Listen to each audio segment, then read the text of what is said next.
de São Marcos, capítulo 10, Evangelho de Marcos, capítulo 10, versículo 46.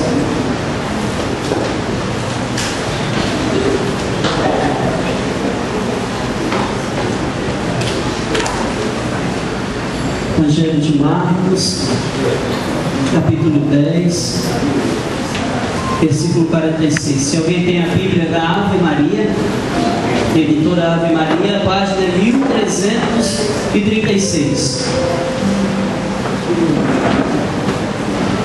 1336.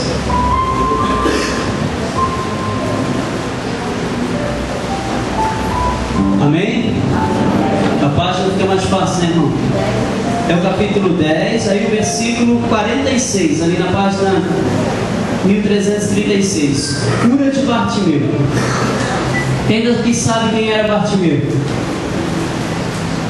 Ninguém sabe, né? Era um cego de nascença, né?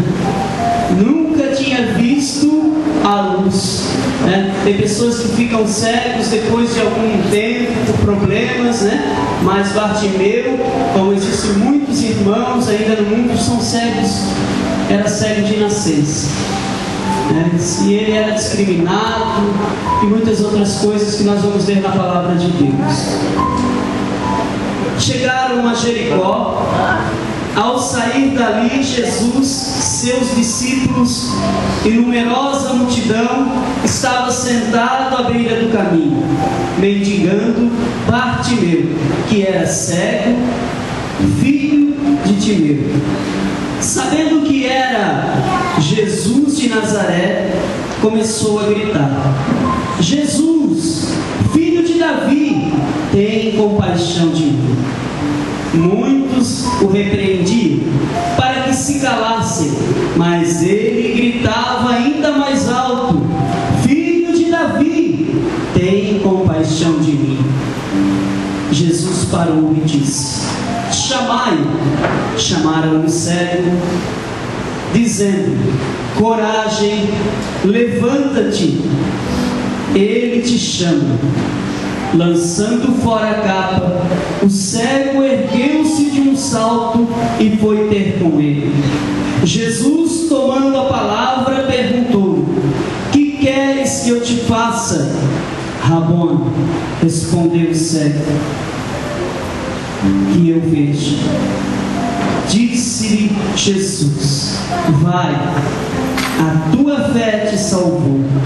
No mesmo instante, ele recuperou a vista e foi seguindo Jesus pelo caminho. Queridos irmãos e irmãs, esta é palavra de salvação. Aplauda a palavra de Deus, palavra de vida, palavra de transforma, que pode salvar e restaurar toda a tua vida. Amém? Você que tem a palavra de Deus, veja a palavra. Se você quiser dar para o seu irmão também, é a palavra sagrada do Senhor, né? E aqui nessa palavra de hoje, nós temos um cego de nascença, Bartimeu, como já falava para vocês, né? Irmãos, nós lendo essa palavra, nós não temos a dimensão do sofrimento que foi a vida de Bartimeu antes de conhecer Jesus. Eu repito para vocês, nós que estamos aqui, lendo essa passagem, não podemos ter a dimensão do sofrimento que foi a vida de Bartimeu. A palavra não relata exatamente quantos anos ele viveu exatamente, mas Bartimeu já não era um jovem, já era um senhor, e ele sendo cego, naquela época era muito difícil. Hoje um cego já passa trabalho. Nós vimos pela televisão, hoje nessa modernidade, quantas ruas, né? Esses dias uma pessoa dizia para mim que colocaram aquela passagem dos cegos, né? Deficientes visuais, e bem no meio daquela passagem tem um poste. Isso é uma sacanagem, né, irmãos? Uma sacanagem, né? Imagina o cego vir andando pelaquela linha e de repente bate no poste. Claro que eles têm aquelas varinhas, vão tocando na frente, mas Imagine na época, sem nenhum recurso, e muito pior do que isso, discriminado pela sociedade, porque era assim que as pessoas eram: leprosos, cegos, pessoas coxos, deficientes físicos, eles eram discriminados, eram tidos como pessoas que tinham feito pecados gravíssimos, que os seus antepassados tinham pecado, e por isso ele estava naquela situação, e por isso ninguém nem poderia chegar perto para não pegar o seu pecado. E por isso a vida de Bartimeu era embaixo daquela capa, era na beirada daquele muro, pedindo esmola, talvez até para ajudar a sua família. Engraçado, né? A palavra do Senhor diz que Bartimeu perguntou o que ele estava passando, e ao saber que era Jesus, ele começou a gritar. Então nós precisamos vir um pouco antes dessa palavra, porque se Bartimeu, sabendo que era Jesus, começou a gritar, ele já sabia quem era Jesus. Quem era Jesus? E por isso ele começa a gritar. Ele já sabia da fama de Jesus, e na cabeça de Bartimeu ele pensava: um dia que Jesus passar perto de mim, eu não vou perder essa chance. Se for, pode ser a única chance da minha vida, eu não perderei essa chance. Diz a palavra, e tem outros evangelhos, mais 2 evangelhos que falam sobre essa história do cego Bartimeu, que os apóstolos, os discípulos e algumas pessoas da multidão ficavam incomodados com os gritos de Bartimeu. Tamanha era a força que ele gritava. Porque, meu irmão, se Bartimeu não podia enxergar, mas ele tinha que usar o que ele tinha de melhor: a voz.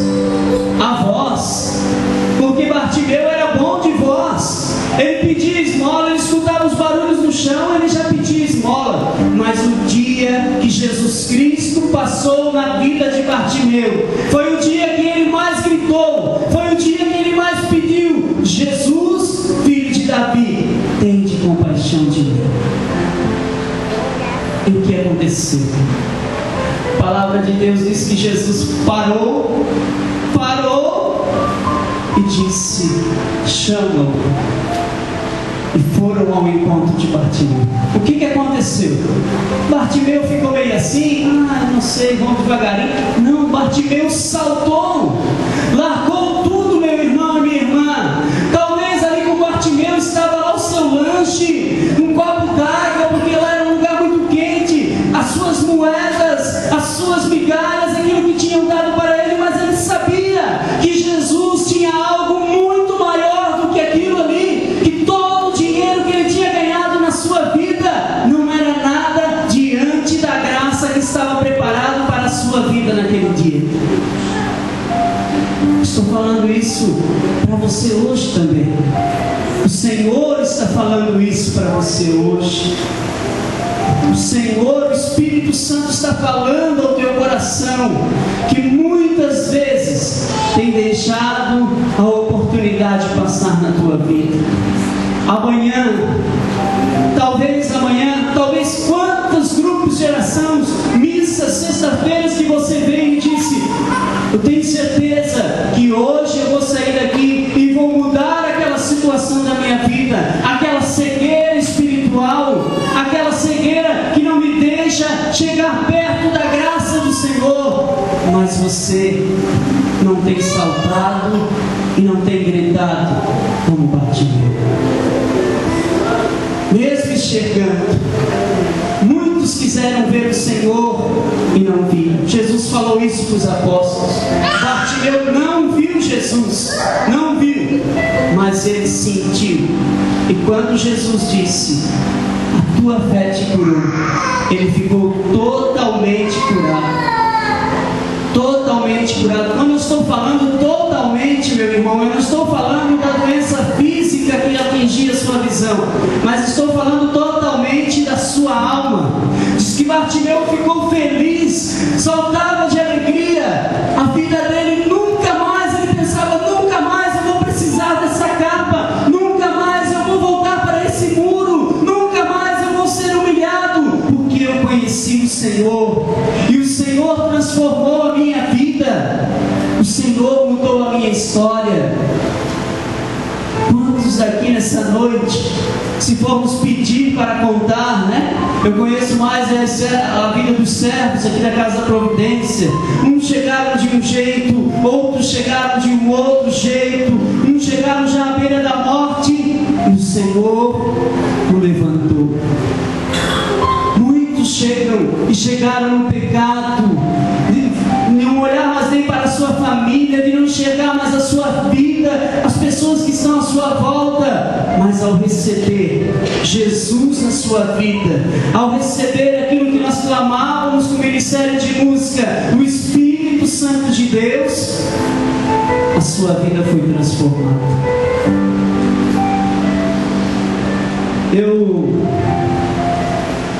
Vocês me veem toda semana aqui, né? Eu gosto de ficar mais no anonimato, né? Semana retrasada fizeram uma surpresa para mim, eu não sabia o que eu fazia de vergonha, assim. Não porque eu não gostei, mas porque a gente quer exaltar o nome do Senhor, né? Já estou na coordenação do grupo aqui novamente, vai para esses 3 anos, né?